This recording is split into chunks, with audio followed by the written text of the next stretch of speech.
Welcome to Caucus Connections, a podcast with the Kentucky House Majority Caucus. Welcome to Caucus Connections. We're here with Representative Jim DuPlessis of the 25th District, representing a part of Hardin County. How are you today, sir? I'm doing great. Thanks for having me. Last episode, we talked to Representative Steve Riley about in-person learning and what an impact that has on students. Hardin County decided to go back in person, correct? That's correct. Yes, their first day, I believe, was today, actually. What do you think about their decision of going ahead and doing in-person schooling? Well, I think it took a lot of courage, first of all, because as we know, there was a lot of pressure put on them not to. They sat down, they voted as a board to come up with what was really a good hybrid plan that I think took parents' concern of the need for in-person and all this, not just the structure, but the relationships and all the things that children learn by being together, how to deal with one another. They took into that account, and they allowed kids to go to school for basically 2 days a week, and they alternated children so that you'd have 2 days with one group and 2 days with another, and then a fifth day was there to catch those who maybe were sick or absent or whatever.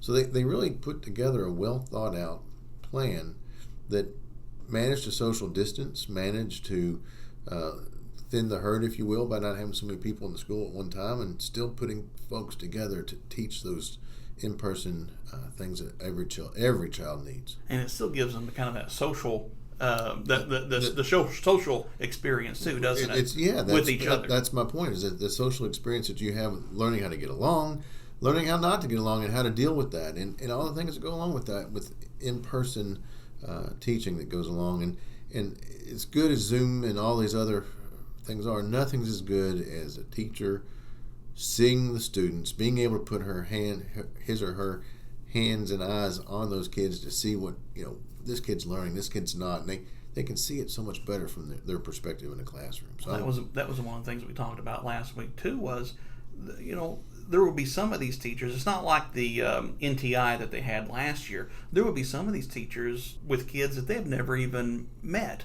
as far as the in-person learning going into this school year. Right. So like you said, that hybrid plan seems to be like a good model that they would have. Going along with that, the Kentucky High School Athletics Association voted to go ahead with fall sports. Correct. Meaning a lot of schools could start practice as early as this week. Just like in-person learning, is this something you think that should be left up to the districts?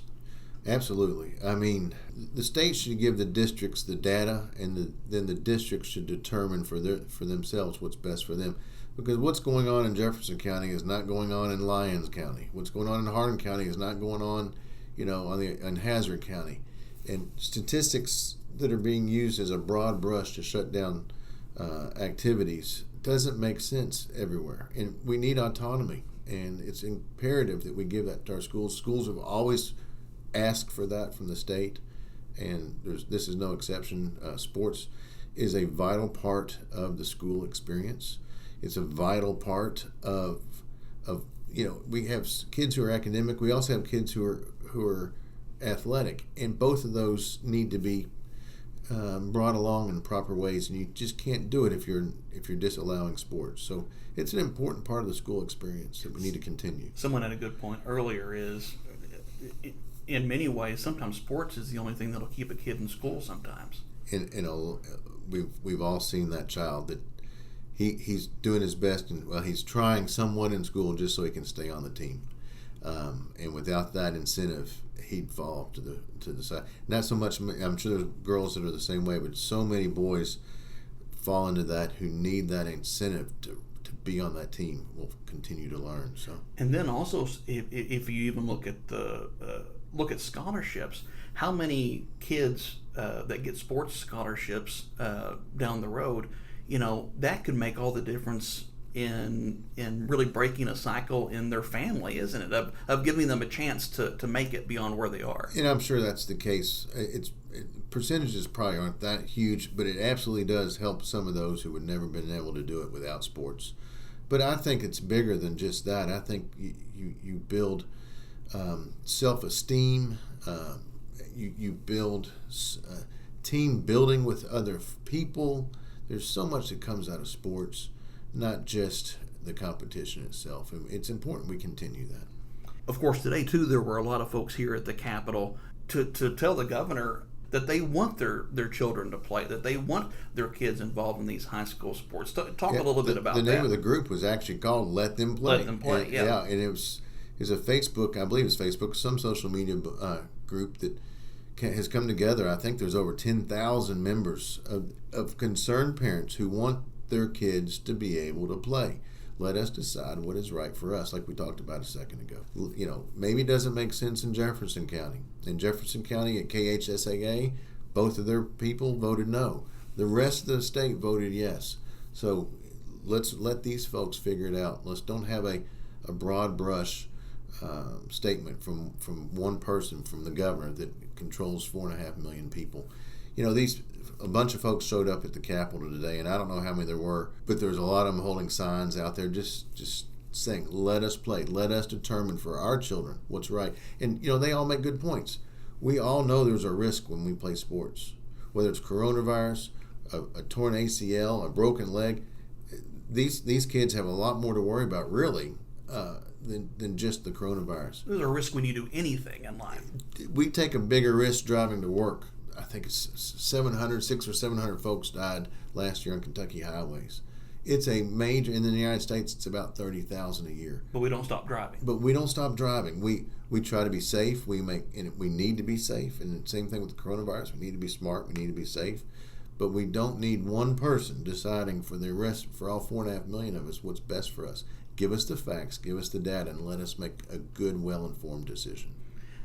We want to go on that, go from that and talk about, today we had a meeting of the Public Pension Oversight Board. You're co-chair of that committee. Correct. The first presentation was from Chris Biddle. He's the executive director of the Kentucky Public Employees Deferred Compensation Authority. Let's kind of start from scratch. Pretend I don't know anything about deferred comp, which would be a pretty good assumption on my part. What is it, and how does it benefit workers? Think of it as a supplemental retirement policy. Okay, think of it that way. We all have heard about the pension plan, but think of deferred comp as a supplemental policy towards your retirement. And it wasn't well known. Just like you said, John, a lot of people don't know about it. It's where you would put money into a deferred comp plan because you don't want to rely solely on a pension plan, which if you thought that way, you'd be smart, seeing with the condition of our pensions. So in 2019, the legislature saw that we had this great deferred comp plan, but that very few people were using it or even knew about it. And that was after educational programs, and people just weren't using it to a high extent. So what it was kind of figured out was the plan was an opt-in plan, not an opt-out plan. And what that means is people would have to say, I want to invest in that in order to get into it. So let's say $30 a month, which is the minimum investment. If you would have to opt in and say, yeah, I think I'll get into this deferred comp, not realizing how wonderful of a plan this was and how great the benefits were. Right. So in 2019, we made some changes to everything, including saying it's an opt-out plan. So every new employee will come in and they will automatically be put into this plan. They'll have a minimum of $30 a month. They can do more if they prefer. But they have 90 days to opt out if they don't want to be in this plan. And it's just a way that the state has said, this is too good of a benefit for you not to be a part of if you don't want to be. And so many people didn't realize it was there. And this is just a way to bring awareness to that.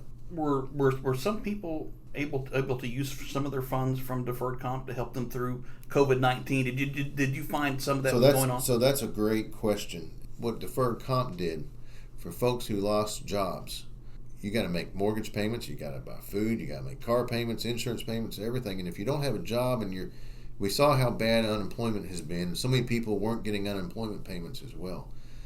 Well, typically, if you borrow money from your deferred comp plan or a 401k plan, that's another way to think of this. If you borrow money from your deferred comp plan, there's a penalty for doing that. But the state waived the deferred comp penalty.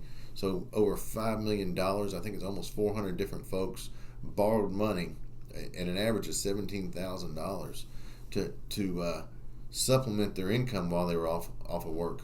And there was no penalties for that. They'll be able to put that money back in with penalty free. So it was a great deal. If they didn't have that deferred comp, they wouldn't have been able to do that. That certainly helped to give them a little bit of a cushion, didn't it? And gave them a free cushion to be able to have some money that they could spend without, to cover these losses in income and unemployment insurance. One of the things David Eager talked about today, he mentioned House Bill 171. Mm-hmm. Talk to me a little bit about House Bill 171. House Bill 171 is actually a bill that I authored last year, so I was glad he brought that up. It's a bill that I worked on across the aisle with Joe Gravis, Buddy Wheatley, on my side with James Tipton. I don't want to leave folks out, so I better stop naming names. But you all worked quite a while on this, didn't you? We worked on this thing for months in the interim, continued working on it through January and February, and we cleared so many hurdles. There were so many hurdles to clear, and I'll tell you what 171 is here in a minute, but we were ready to do it. We had approval, we had it in the budget, and then coronavirus hit, so it didn't get passed. So let me just real quickly explain what 171 is, because the listeners might find it really intriguing. Currently, with the KERS pension plan, which is only at about 13% of funding that it needs to be considered healthy, they are requiring the state pay approximately 82% of pay. So what that means is, if you make $100, your employer has to pay an additional $82 to the state pension plan to cover this unfunded loss. So if you can imagine, if your salary is $20 an hour, then it's really more like $38 an hour, because that's how high the state is having to pay. That runs out of money really quick. So what we found through our research last summer is we're sitting together as a team trying to figure out how we can fix the pension system. I actually had one idea on how to fix it. Joe Gravis had a different idea, but as we worked through this process, we found out neither one of our ideas were as good as what was kind of maybe a hybrid of the two, and that was what 171 became. And it said, what we found is that most of these entities that were the quasi governments, which would be your rape crisis centers, just all the non-P1 entities, the sexual trauma centers, spousal abuse centers, they were paying like everybody else. We were holding them because we were being nice at only 49.5% instead of the 82%. But what we found through our study of digging through Excel spreadsheets like crazy was that they really only owed about 29% of pay, and we were nice enough to only charge them 49%. Yet then a lot of the state entities were in the 80, 90, even 100% range, and we were only making them pay 49%. So the non-P1s were subsidizing state entities that can tax, whereas non-P1s aren't tax. They don't have taxing authority. So 171 said you're going to pay exactly what you owe, not a penny more, not a penny less, and it's subdivided all these entities out to pay their actual bill. It's a very fair way. I mean, all of us would agree you pay what you owe, not a penny more, not a penny less, and that's what 171 did. And it meant that the state was going to have to pay more money than what we were going to have to pay before, but that was simply because we had been using the quasis and some others to subsidize state entities. That's why it all died and fell apart, because COVID hit, the budget got slammed, right, and here we are. I'm going to try to do it again. I'll be working with my leadership. Hopefully we can do it, but we have, and Chairman Rudy on the budget, he'll have to figure out if we can afford to do this again. But it will for once and all end the issues we have with KERS's pension, because it goes to a level dollar, no more increasing every year, going from 49% to 82% to 85%. That all stops, and it'd be over. So it was a great plan. It was going to finally fix the problem for KERS. I hope we can get back to it. And I think we need to stress this again, how much of a bipartisan effort that was. Sure. You had things you wanted to bring to the table. He had things he wanted to bring to the table, and you were able to meet somewhere in the middle. I kind of made it sound like we met in the middle. Really, we didn't even meet in the middle. We met in a different spot altogether. Right. But it was everybody's ideas come together in a bipartisan manner. We ended up having a better piece of legislation than either one of us would have had on our own.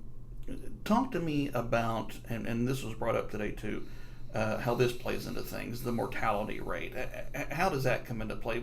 For the most part, we're living longer, aren't we? And that's having an effect on the pensions. Which is a great thing to say. I mean, it's great for us. We want to live longer, especially if we're living longer with a higher quality of life. The average goes up every year, typically, but we still are retiring at similar ages, which means that the income into the system stops at the same 27 to 30 years, but the length of how long we pay continues to increase, and that's obviously not an equation for a bad result for a pension system. It puts more of a burden on the pension system. It puts a huge burden on the pension system and ultimately the taxpayer, and that's who's paying for the pensions. And how long have we seen that mortality rate keeps going up? Have we noticed a big difference here in just recent years, or has that been gradually climbing? It's been gradually climbing, and honestly, I've been on the PPOB now for a year and a half, 2 years, so I don't have the history to tell you how long it's been doing that, and I could probably pull some docs and give it to you, but I don't know, and I don't want to say that I know. But I can tell you, it's not what it used to be. Right. And it's a major difference from when we designed the pension system back in literally the 50s or 40s to what it is today. And we haven't really adjusted what we do.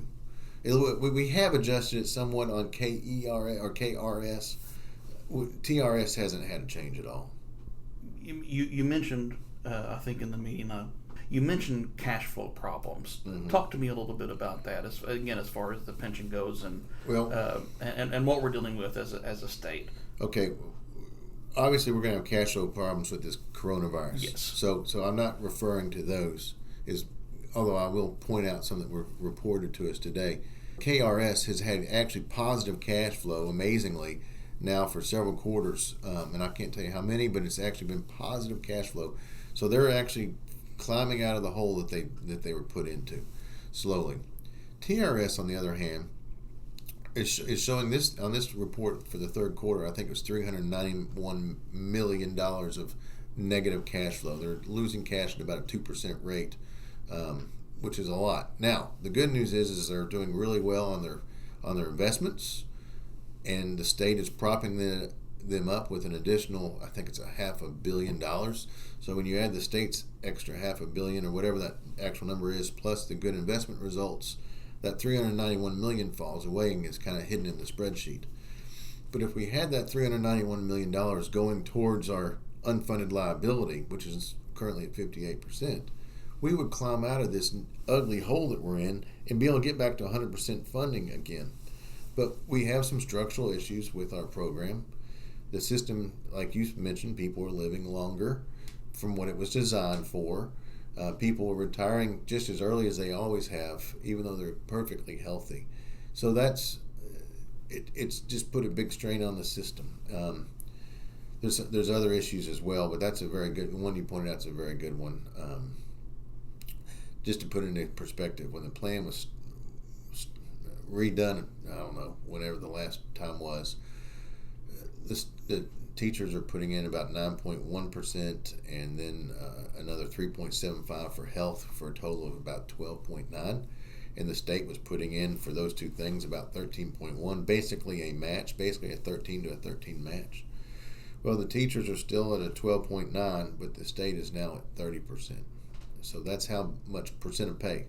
So if a teacher's making $10,000 in a period, the state would be paying an additional 30% of that, so another $300 or $3,000. So that's on top of what they're getting paid. So it's spiraling out of control. Those numbers are forecasted to continue to go up. They were just 27% a year or so ago. Now they're 30%, and they're projected to continue going up. So we've got to get a hold of this spiral, or we're going to be in big trouble. Would you say we'd be in much worse shape if the Republican caucus, if as a legislature we didn't have those pro-business policies in place that we're trying to move forward with in the state? I can tell you this, that and it was said today by the system, which is the same folks who've been there long before the 4 years you mentioned. They said if we had been supplementing like we have been and finally paying the full ARC plus, not the ARC plus, it's not just the ARC. ARC is the 13.1 is what we're required to pay. The ARC is the whole 30%, which is there in order to cover the losses. If we weren't paying that like we have been for the last 4 years, they would be in a world of hurt. And I think that might even have been the words they used. So yes, the focus that the last 4 years of budgeting has done for our pension systems has absolutely prevented catastrophic failure for those. But there's just not enough money to dig them out of the hole. We're kind of maintaining, I think we were at 56% funding ratio a couple years ago, and even though we're throwing in an extra $500 million, it's still, every year, it's still only 58% funding. So it's barely moving the needle with all the money we're throwing at it. That's why there's structural change has to be made. And, pensions are promise. Promises are promises and are not meant to be broken. So what can we do to structurally fix it? And that's some things we got to look at. Maybe, new hires. We need to do some changes for new hires, have a different tier for new hires. One of the problems we have with teaching is that we don't have enough teachers. There's too many of them that aren't coming into the profession. And it's a great profession, one to be proud of, and yet a lot of people aren't choosing it. And I got to ask myself, is it because there's not a solid retirement plan that you can count on? If I'm a kid and I'm going to go into a profession, I want to know that I'm going to get paid and that I'm going to have a retirement. And right now, the pay is only mediocre, and the retirement is at 50-some-odd% funded. So that's a deterrent for kids to come out of college. And that's sad too, because we're seeing now more than ever, with so much virtual learning going on and so much learning going on at home, how important teachers are to our kids. There's no doubt they are an integral part of the development of our society for our kids to be properly developed. Of course, it doesn't relieve the parents. And that's probably the teacher's biggest frustration is parents who aren't doing their job. And we need to make sure that parents are held accountable. Because it's not, the teachers shouldn't be the first line of defense. They should be the second. The parents should be the first. There needs to be a lot of teaching still going on at home, yes, doesn't there? Yes. So, but yeah. Thank you so much for sitting with us and talking to us today.